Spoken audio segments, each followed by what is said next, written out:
Let's go. I'm going to do a quick sound clap. And we are back, baby.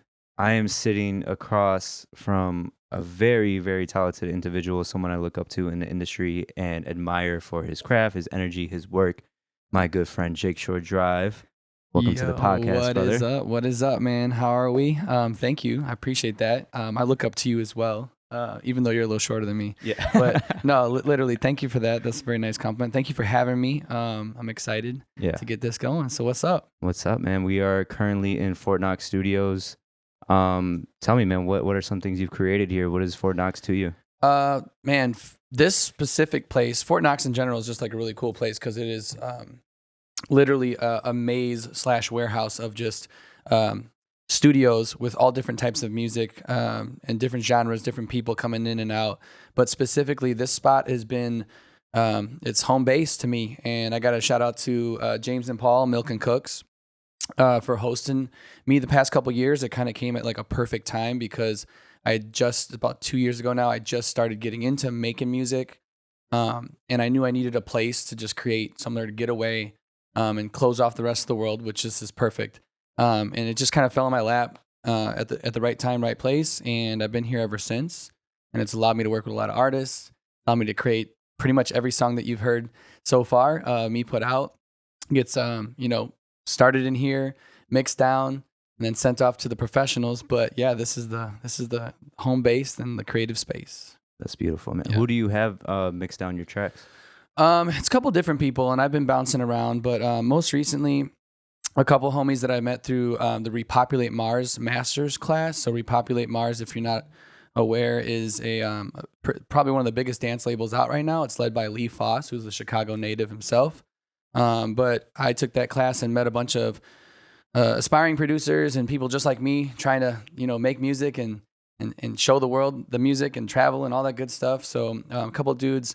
One dude goes by Rodri, and another one is my homie Million. I had to learn that late because he actually lives in the Netherlands, and we've been in contact for the past 6 months now. And he's actually got a pretty big track coming out with Cream on Musical Freedom this Friday. So he's the guy to know, and he's also the guy to mix down and master your tracks because he just knows what he's doing. 22-year-old kid, too. So it's pretty cool to watch him grow. I'm glad I got to meet him. Yeah, because he's going to do some big things. But he's the one I send my tracks off to now. And yeah, I got some really good stuff coming out through him, so I'm excited. That's awesome. Yeah. And now you said everything has kind of been created here. I did a deep dive on your SoundCloud. Your first track came out like 6 years ago. It was a mashup and a couple of your bootlegs as well, too, that you worked on. Was that how you kind of got into the producing lane a bit, was just putting together your favorite mashups and bootlegs? Yeah, I think so. I think like naturally I've started off just being a DJ, and that started like 8 years ago. I really only started producing and making my own music, like I said, about 2 years ago, just around the time I started to come here. But I think, it stems from that. I've always loved mixing up and mashing music, different styles, different genres, genre bending, and I think I was playing around. Those were really just, I think, Serato recorded live mixes that I just, wonked around and tried to get right. I don't even know if they're in key. I don't, what I mean? Like, I just was playing by ear, and I kind of missed those days. Same with like 2 years ago when I first started to produce. Like, you're so naive when you first start something, and you're just kind of going with it and what feels good, and you don't get so technical and worked up about like all like the fine points. You're just doing stuff, and I think that's what a lot of those were. So it's funny that you bring those up because like I almost forget that they're there. But yeah, they've sat on my SoundCloud for so long. It's funny sometimes to look back at what you used to put out versus what you're putting out now. So yeah, that's kind of where it started. It's always been through DJing. I feel like that's going to be the stem of me forever now, but I think it's such a vital piece for any artist to grow, is being able to perform, and that's where the DJing side comes in. You kind of got to do both in my eyes. So yeah. With the 8 years of being behind the decks, I mean, what started off for you? For DJing wise, I think I guess I was always influenced by my father and just family. Always being around music, being blessed with being forced to listen to all sorts of different types of music, gave me just like a great music sense. And I remember even going to my elementary school dances, and they would bring in like these companies that would come in there with a DJ and like the 2 dancers. Shout out Charisma. I don't even know if they're still a thing, but like they just killed it. And I was like the kid that was up there dancing with them. Like I think they even offered me a job at one point. But I just remember the DJ was like, I was like, oh, this like guy's killing it. Yeah. And I saw what it did to people's faces and their enthusiasm. And I was like, but it was all song selection. Like he was just playing the right songs at the right time. And I truly feel like I will be the first to say I'm not the most technical DJ. There's some really, really technical DJs out there that are crazy with their skills. I just feel like my song selection has always been extremely on point for any situation. And I think it's allowed me to play at a lot of different places and a lot of different venues and a lot of different crowds. Mm-hmm. And I take pride in being able to get any crowd, young or old, hip hop, house music, whatever it is, getting up and dancing. Like, so I think when it comes to DJing, like it was started really early. And then when it came to actually learning, man, it was the first year I was at U of I. I was in a frat, right? And so senior year, or my senior in my house, just picked up like a new pair of decks and had no idea what to do, but he was cool with me. I was cool with him. And he was, we'd go over to the house and just like mess around. And then we met a few homies that were actually DJing on campus. And I started to learn just the basics, like phrasing, in and out, like mixing in tempo, all that good stuff. And then once I learned the basics, man, it just clicked. Like the rest of me kind of came in, like that kid who knew how to pick songs and pick the right music. Yeah.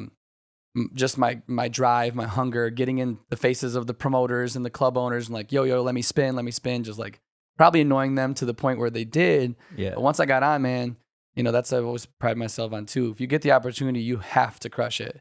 And I think you know that more than anybody, because you may not get another opportunity, and that's happened too. I've gotten opportunities and it's a complete fail, and it's like, okay, well, I guess I'll never see that person again. Yeah, but they will. You know what I mean? They'll like that's how you gotta think about it like that. So the failures are good because then it pushes you to be better. What I mean? You could only be honest with yourself to like, okay, I messed up in that situation, or you can't learn and grow if you don't make mistakes. Right. So because then there's when you're in this space too, there's DJs that are super naive and they never grow because it's like no one's told you like, or you haven't assessed yourself to be like, I could be better. Yeah, I think piggybacking off of that, so like, you first asked just how did DJing start. I think that's pretty much the foundational story. Yeah. And because I was out at U of I feel like I did what I could do on that campus. I played at the best places that you could play at. Between Monday Night Red Lion and Friday Night Cams and whatever it was. But I knew there was more to this story. So as soon as I came to the city, I kind of reinvented myself again with a new brand and just kind of paid attention to like who were the people that were booking and what were the good spots as a young 21, 22-year-old. But then, to come back to what you said, definitely was naive and thought, and like, I think every good artist or everybody gets to that point, especially when you're between 21 and 24, if you're doing really well, like you think you got it all. And I think everybody needs to get kind of checked. Yeah. And so I feel like I got checked around 26, 27 years old. Like at that point I DJ'd everywhere in downtown Chicago, River North. And before that, everything was super big to me. Yeah. But then you realize it's like, okay, wait, there's a lot more places to play and there's a lot more cities and states and stuff to play. And like, do I want to just play here? And for some people, maybe that's what they want to do. For me, I knew something had to change. So I actually took a whole year off from DJing, and like tried to like refocus like what I wanted to do.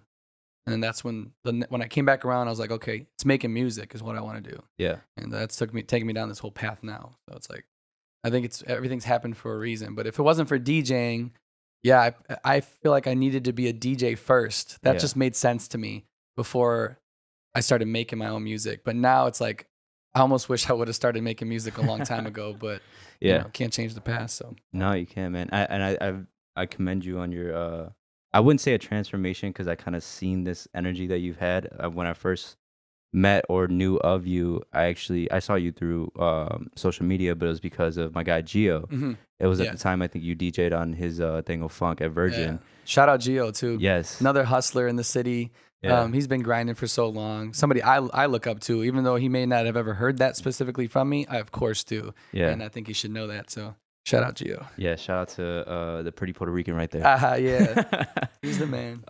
But no, when I first saw I remember going to that event, and man, your energy, that you were just happy to be in that space. You know what I mean? Like, you were playing house music, you were doing your thing.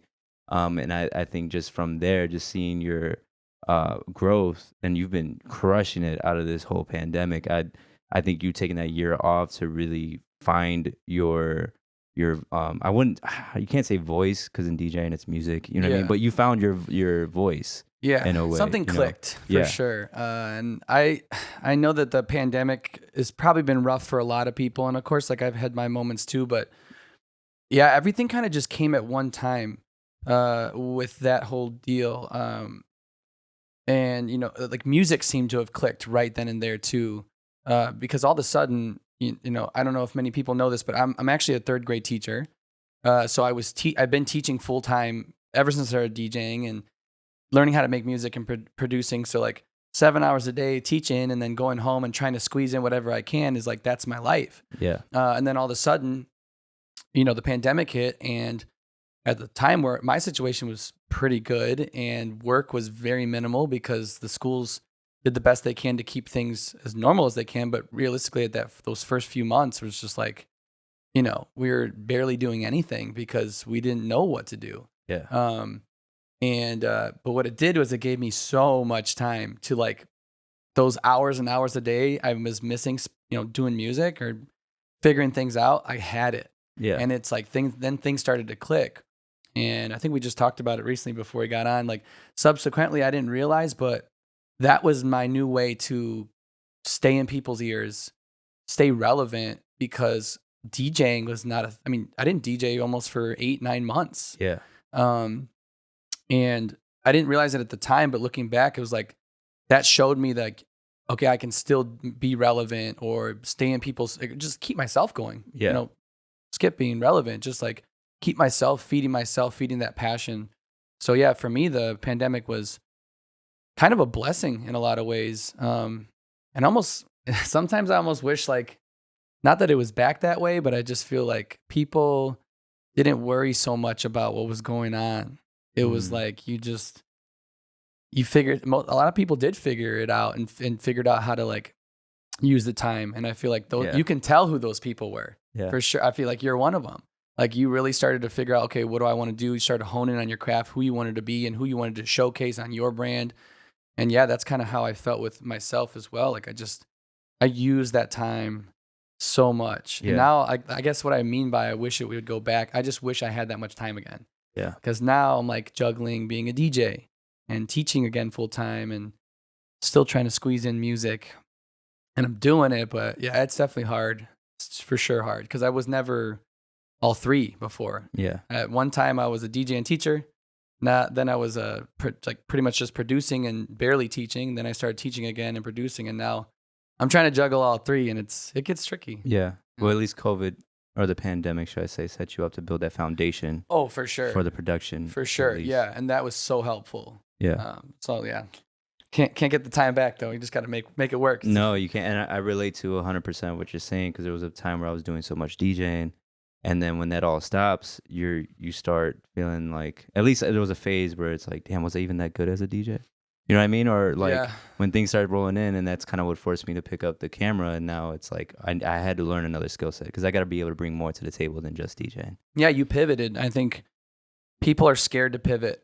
I mean, I'm scared to pivot in certain ways. And like, I think where I want to go right now with music personally, it's made me question, like, not even question, but I've had people around me that are looking out for me and like kind of mentoring me and where I want to go with my brand. Like, how often should I be DJing? Like, how often should I be DJing locally? How often should I?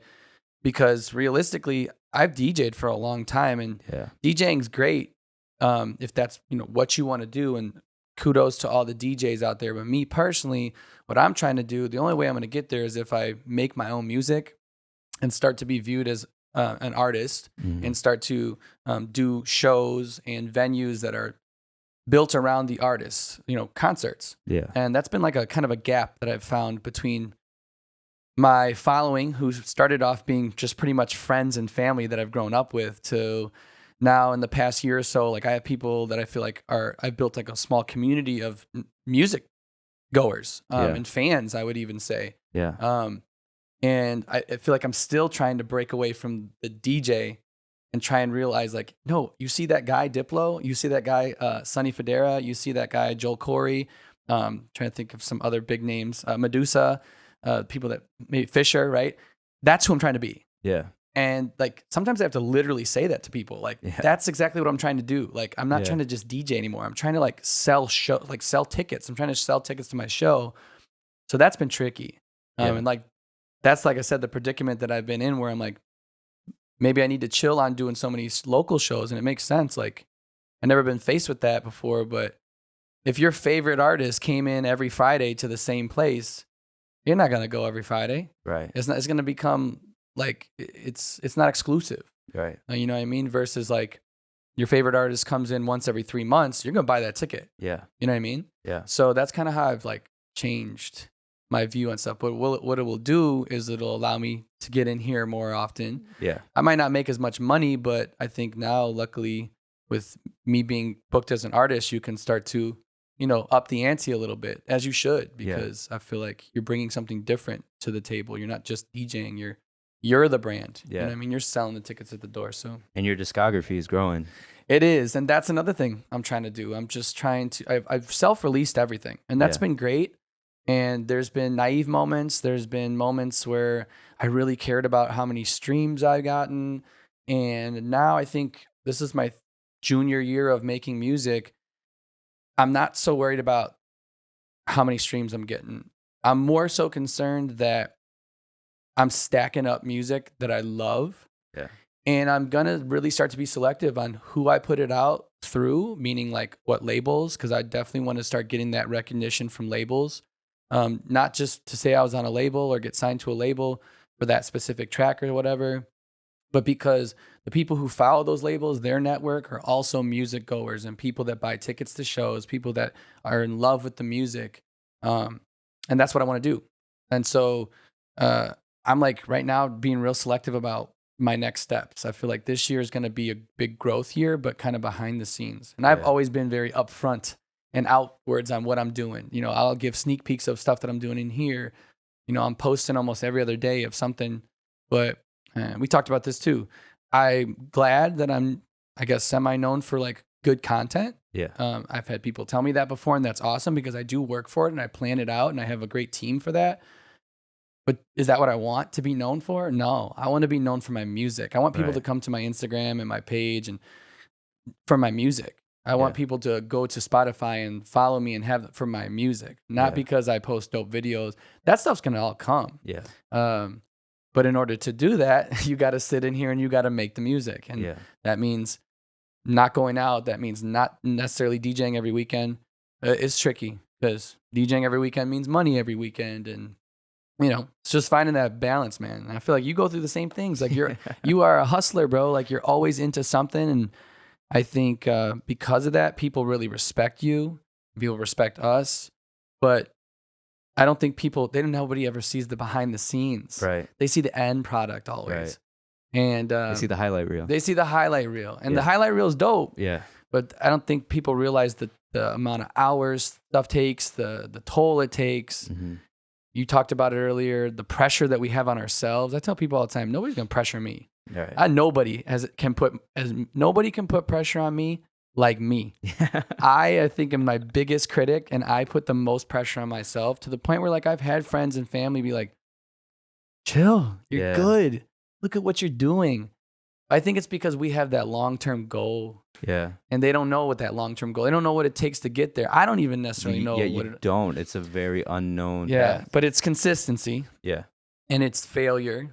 And it's not linear. Yeah. You know, something, and it's funny. It happens to me all the time. Things that I teach my kids, I don't even think about myself. Like at the beginning of the year, really big on talking to my kids, my students about growth mindset. Like you might not be able to do something yet. Like the power of yet, growth mindset. Like get from point A to point B, it's not a straight line. No. It's boom, boom, boom, back forth, sometimes backwards, sometimes jump forward. Yeah. is not linear. And Yeah. like, I need to remember that. And sometimes even with myself, where I go back into just habits that I know aren't necessarily going to get me to the next level, and then you revisit them, and you're like, it's almost like a good thing that you don't necessarily, it's not linear, just so you can go back and be like, oh yeah, this is something I got to get over, or I got to get past. Yes. It's just a reminder of like, I can't do those things, or I can't go back to that mindset that I was in, because it doesn't serve me in the path I'm trying to go. Well, it's crazy too, because I mean, I battle with that all the time, and I think any creatives that are watching this or listening to this, again, they see the end products. Like, how is he doing this? How is he putting so many songs out? I struggle with creative block. Yeah. I struggle with like, is this good enough? I struggle like all the time. Like I go through it probably, and I feel like I'm the only one, but I feel like it's not talked about enough. And I also have kind of like learned, when you are going through that creative block, like, it's okay. Yeah. If you force it, it's almost worse. Like, if you force trying to like get through it, like, find something else. Like, for producers, maybe clean up your samples, or go sample hunting, or reorganize stuff, or just watch tutorials for a week. Yeah. You don't always have to be creating. And I think that's like the same for any creative. It's like, that constant pressure, man, is so crazy. And it's almost like I can't even find the right word, but it's almost like an anomaly, I guess, since you're a teacher. Yeah. And like, you're in this zone where you're teaching other people, but then you're always having to be the student when you step into this room, or you're around other people too as well. Yeah. So it's I guess it's a funny cycle that you're in, of teaching and being taught. Yeah. And like I said, I need to remember some of these things that I'm teaching my kids, and remind myself. Like, it all comes down to like trust in the process, right? Yeah. That's basically what it is. Like, just one of my favorite pieces of, or at least content pieces of yours, though, is when you're in the classroom and you're explaining your logo to class. I think that's hilarious. So the idea behind that too was, and in the past, I kind of took a break. Not a break, I guess. It's funny because I did, like a mini summer tour, my first one ever. And I feel like that takes a lot out of you. Like, being on the road, it takes a lot. I was not very creative. I was not like in my normal routine of just like constantly learning, absorbing, and then like creating, because I was just out on the road. Yeah. Which I loved. But before that, I was really diving into how I can streamline my music onto these new social media platforms. And I finally got back into a webinar today on TikTok. And I think a lot of people our age, how old are you again? 24. 24. Okay, so I'm 29. About to say 28, but I just turned 29. But like in our age group still, like, I think some of us are maybe either scared of TikTok, or we don't think it's worth putting that time and effort to. But like, I read, in this webinar today, it's like 67% of TikTok users are discovering new music through TikTok. Wow. And if you think about it, like, the people that are going to be listening to music the next 10 years are on TikTok right now. Like, you have to keep evolving. You have to keep figuring your stuff out. And like, one of the things that they mentioned on there, going back to that teaching video, is like finding your why. Like, what's the question that like you feel like your audience or your fan goers or friends or followers are wondering or needing an answer for? And for me, one of those small questions was my logo. I don't think a lot of people realize what my logo is. And for the camera, I don't know if you're going to be able to see it necessarily, but to some people, it's just like 4 lines or waves. But in actuality, like, came to me one night, right? And it's the waves of the lake. Yeah. And then Lakeshore Drive. Yeah. Du Sable Point, whatever it is now. But I knew that question needed to be answered, but I still did it in like a way where it seemed like I wasn't just getting on there and like, for those of you who don't know my logo, I did it in a way where it seemed like I was teaching my kids this. Yeah. And it also opened up a lot of people to realize like, oh wait, he's a teacher. Yeah. So I think trying to, like, even today I heard something too, like the newest trends, like on TikTok or whatever it is, or Reels, even if it has nothing to do with your niche or music in our case, or whatever it is, you can take that trend and like flip it into your niche. Yeah. And like, that's the key right there, because that trend is trending. Yeah. And then you want to keep your, like, if you post all about music and then one day you just do some random trend and it has really nothing to do with you, it like just throws people off, So just like little stuff like that I was picking up, and I think I've picked up since then. And that's why I like always find fresh ideas, just because I'm taking other people's ideas and I'm reworking it. I'm using that as the blueprint. Referencing is is how the world works, man. You're remixing as a DJ would. Remixing TikToks, yeah, basically. And like you can do that, I guess, right? It's a thing. Yeah. So I don't know. My third grade students probably know more about it than I do at this point, which is crazy in itself. So yeah. That was the idea behind that. And that's most of my stuff that I like come up with has either been done in some form or fashion. I just reference it and respin it. You know what I mean? So it is authentic in that point, you know what I mean? Because you're making it come from you. Right. You know? How do you just kind of keeping it around the music, because you make a lot of really great remixes. What is it about a song that you hear that makes you want to remix it or flip it your own way? Yeah, I just spoke about this with a couple of friends, because I think people close to me for sure, but like when I remix a song, there's a reason. Like I could pick 1,000 songs, right? Yeah. The first one I heard of yours was actually the Yo one. Oh, okay. And really? that's still one of my favorite remixes of yours. Thank you. I appreciate that. Yeah, and like again, that was back when I was like super naive and had no idea what I was doing, and just like, but I love that song. Okay, so to answer your question, I have to like have just an organic love for that song. It needs to mean something to me. It needs to like, it's gonna be one of those songs that's on repeat for me. Yeah. I could pick like the most popular song, and sometimes that song is a really popular song. Like I think the Without You track, but Kid Leroy's Without You. Yeah. I remixed, and the thing is though, when I remix a song, I find I do it right before it starts to pop off. Like one of the first songs I put out, I remixed of Chicago Freestyle. Yeah. When I put it out, nobody knew it yet. So it didn't really catch a wave, I feel like. But because of copyrights and whatever, it got taken down before it really started to pop off. Like now you ask anybody from Chicago or probably across the nation, they know what Chicago Freestyle is, right? Right. That iconic hook. But it was that hook, and it was about Chicago. It just like rang like to my core. Right. I was like, I got to remix this. Like this is going to pop off. Same with Without You. I feel like I caught it a little bit better time, and I released it a little bit better, so smarter about it. And I know that because as the summer has gone on, when I play that in my sets, everybody knows it. The beginning of the summer, kind of, it was popular through like TikTok and whatnot, but like now, end of the summer, everybody knows it. But yeah, I have to have like a love for that song. Was that a breakup song for you too? Yeah. Breakup house for sure. I have like two modes, and I think this is just my style, and I've kind of emulated over some of my favorite artists. I mentioned them earlier: Joel Corey, Sonny Fodera. Yeah. They have a way of being able to flip. Yeah, they can be very. The song I showed you earlier when we were working on some music. Yeah, very like pop style, deep house. Usually about love. Usually about going through the things with love. Sometimes breakup. Sometimes good stuff. And then they have a way of like flipping into another side where it's kind of like it's dark party club with the tech house side of stuff. So it's like the deep house and the tech house and I love both of those, and I try and emulate them in that fashion. So like lately I've been putting out a lot more like Jack and tech house stuff with the My 6-4 track. Has nothing to do with love. It's just a party song, you know what I mean? Lean with it, then I rock with it. Got a candy apple drop with a Glock. All right, so and then the Without You track, that's just about, you can't live without the person that you thought you did, and people connect to that. You take a sad love ballady song and you just put like a build and a dope deep drop behind it.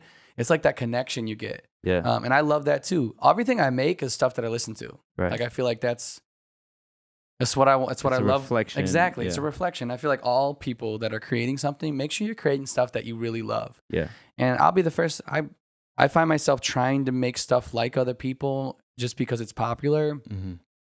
It's not really what I love to do. You know what I mean? It's like I'm trying to catch and then I stop and I'm like, I start thinking now ahead, like, am I really going to put this out?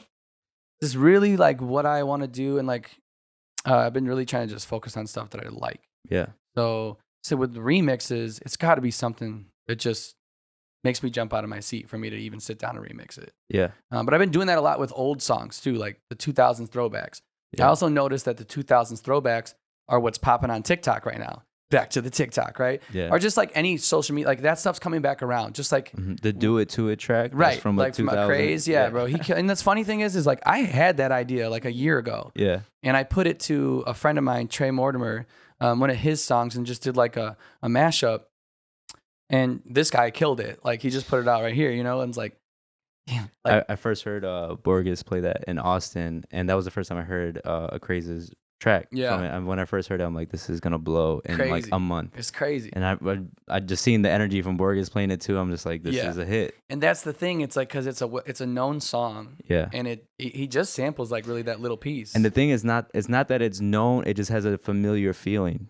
Exactly. I think the feeling is more important than the actual, like, you just know it's from that era and, oh shit, this is a catchy ass phrase. Yeah. And so that's honestly what I've been doing with, I'll either like start a lot of music as remixes. Yeah.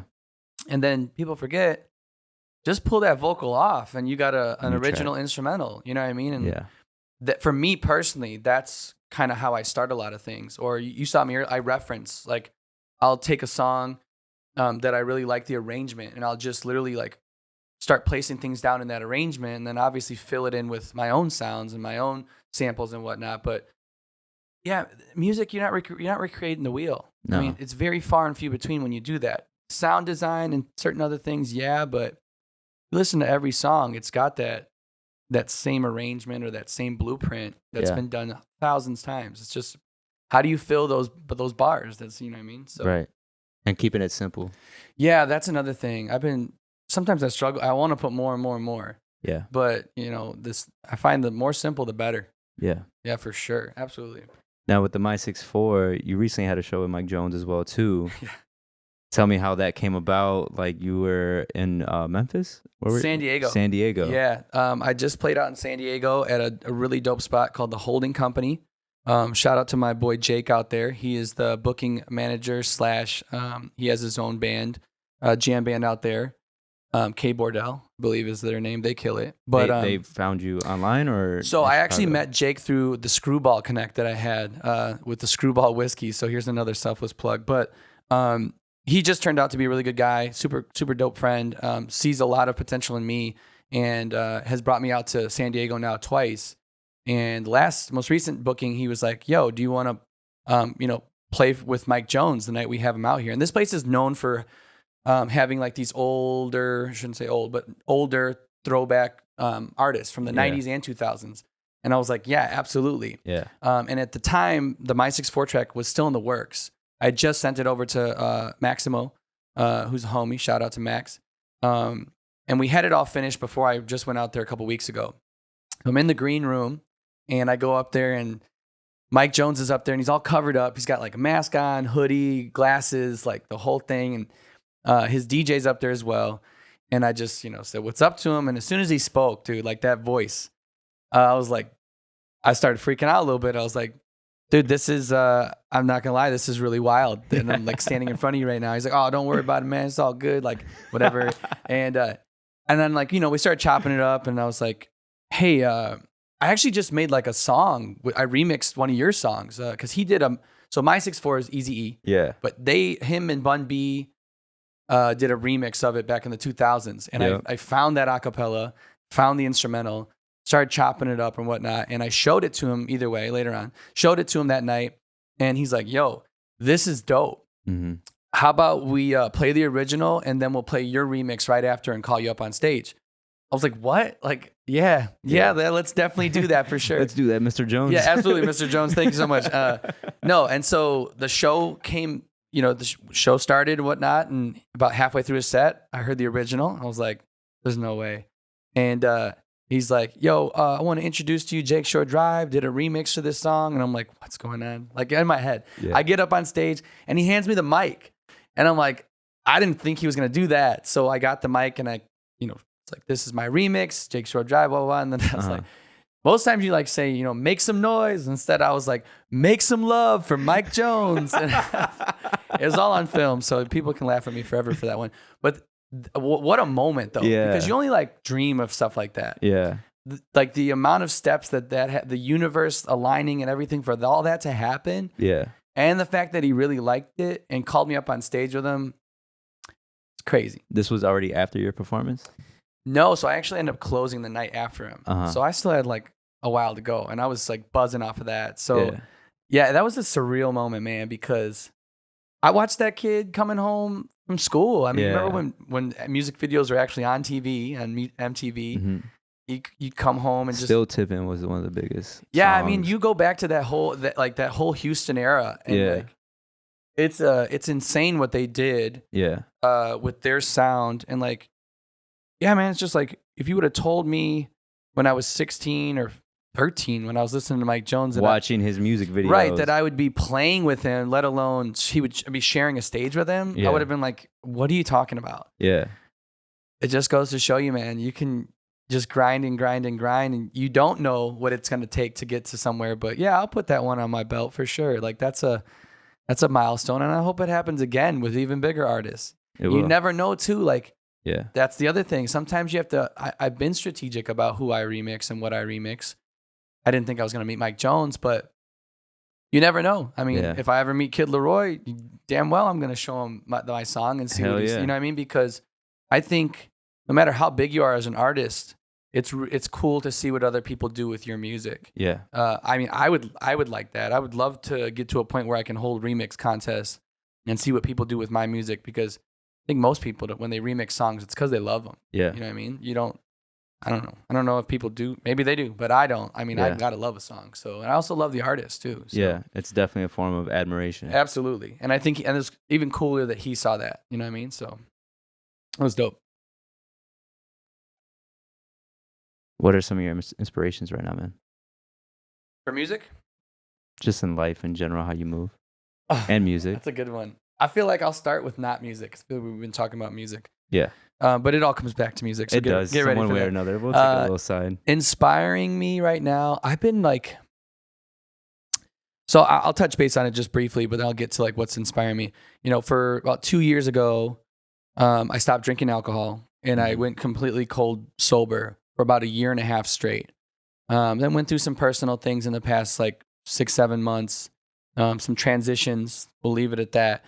And you know, just kind of realize one, I'm not the same person I was 2 years ago. So I started to put a lot of pressure on myself to continue to be completely sober. But you know, I've been dabbling back into that, drinking, and kind of like get that part. I think the opening of everything kind of like led me back into that. Yeah. But because of it though, I've been trying to be really mindful and spiritual about stuff. So inspiring wise, I've been very spiritual and just been picking up a lot of mindset books and audio books and things that I guess kind of just make me feel more holistic about. I'm not very religious, but I feel like there's definitely do a lot of self-talk because I am my biggest critic. And for a long time there, I was shaming myself about a lot of stuff, not just drinking, but with music and just my personal decisions and things like that. But what's been inspiring me is the information and the knowledge that I've been absorbing from all these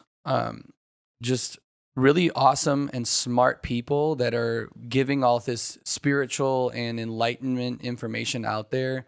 I like on Instagram, for instance, I know it's a really big account, but like the holistic psychologist spits out like just little blurbs every day. And I'll be reading this stuff and I'm like, oh, that's me. Like, but it also makes me think. And I think every time you can do a lot of self-reflection, it helps me in music and it helps me in other facets of my life. So been really spiritual, been meditating, that type of stuff. The quietness has been inspiring me. I've been trying to like not have the radio on all day. Yeah. When I'm in the car, I've been trying to like accept the quietness a little bit more. And I feel like same with like my social media presence. I've tried to tone back a little bit and I feel like I'm going to keep doing that because I was creating a lot of noise for myself. And sometimes if you're the creator of your noise and you don't even realize it, I mean, you could be stressing yourself out for no reason. Yeah. So I just been trying to be like, just reset myself. And it's weird. Like the pullback is what's been inspiring me to do more stuff because I feel like it's freeing up space in my mind. Yeah. I'm not being filled with anxiety. I'm not being filled with the pressure as much. I'm just trying to like chill.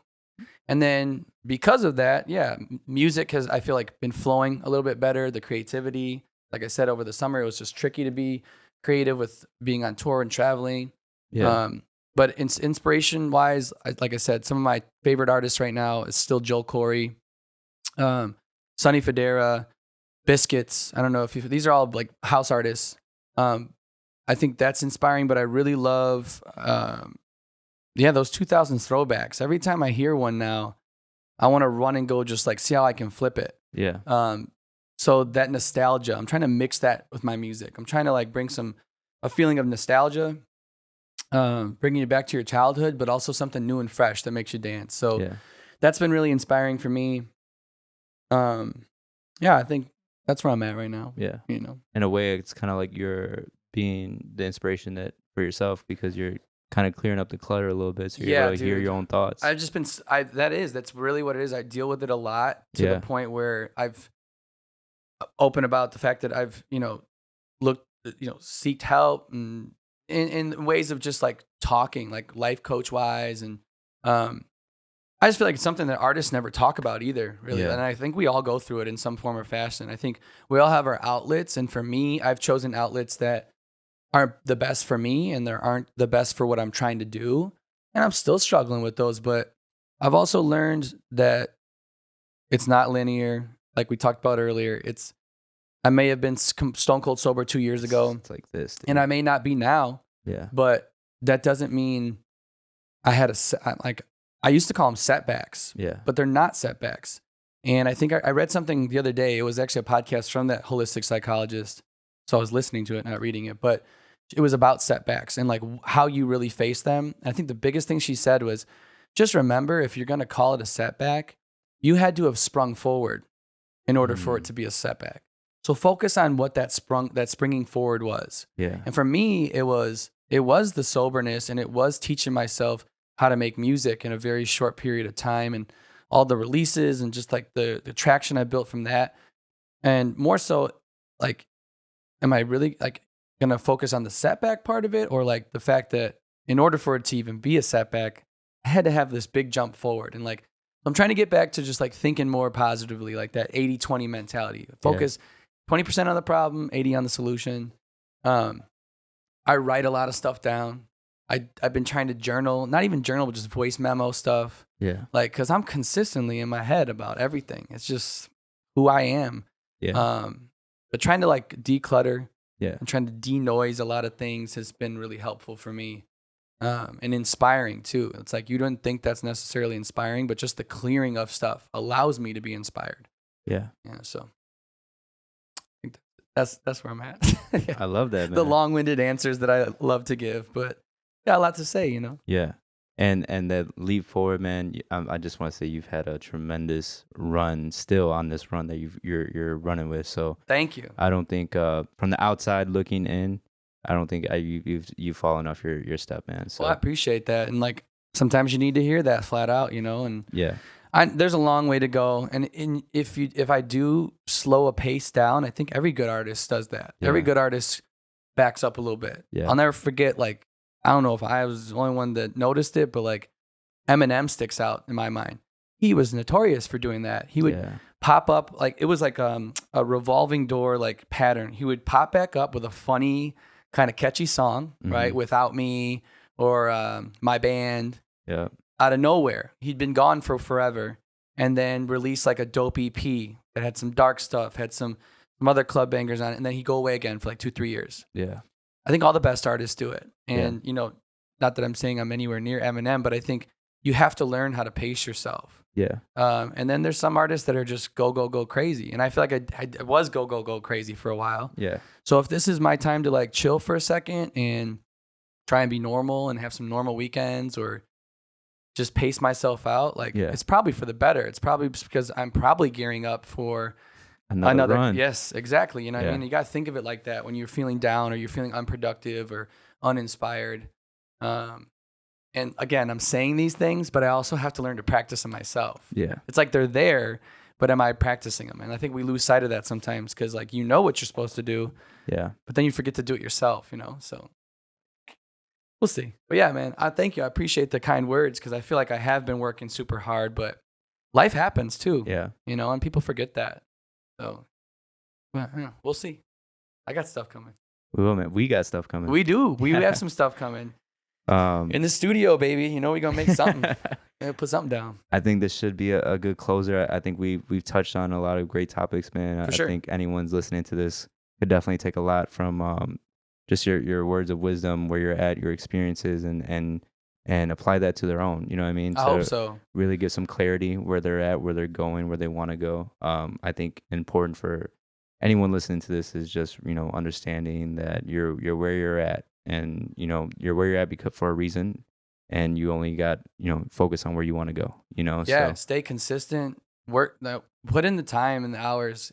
It's not going to happen overnight. Right. Until it happens overnight. Yeah, and fall in love with the process. Yeah, and that's too. Something I'm trying to tell myself more too as well, because you get caught up in this train of work, and you're always go, and then you're never really taking the moment to appreciate the opportunity that you actually have that day or what's going on. Yeah, and I think when you dumb it down, man, you get paid to play music. Yeah. But remember that. Yeah. What people do every day in their cars, we're getting paid to do it. We're getting trusted to do it. We're making people laugh, smile, remember a night, maybe not remember a night, based on like what we do.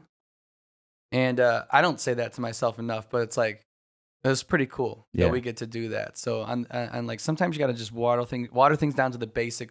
Like we're sitting in here making music. Yeah. Like that's how many people make music. You know what I mean? I mean, I know a lot just because that's the niche we're in. But the average person doesn't. The average person doesn't have a friend that's on Spotify. Yeah. You know what I mean? So like, remember those things as you continue. I feel like for anybody out there, like anchor yourself down in those accomplishments, because when shit hits the fan, those are the things that are going to keep you going. And like that's, I feel like, is the most important thing. Like trust yourself and just focus on you. Put in that hard work and consistency, and eventually things are going to happen. It's just how the world works. That manifestation, All right, guys, we are out. Peace, my brother. Thank you. Oh yeah, for sure. Woo, been deep in this.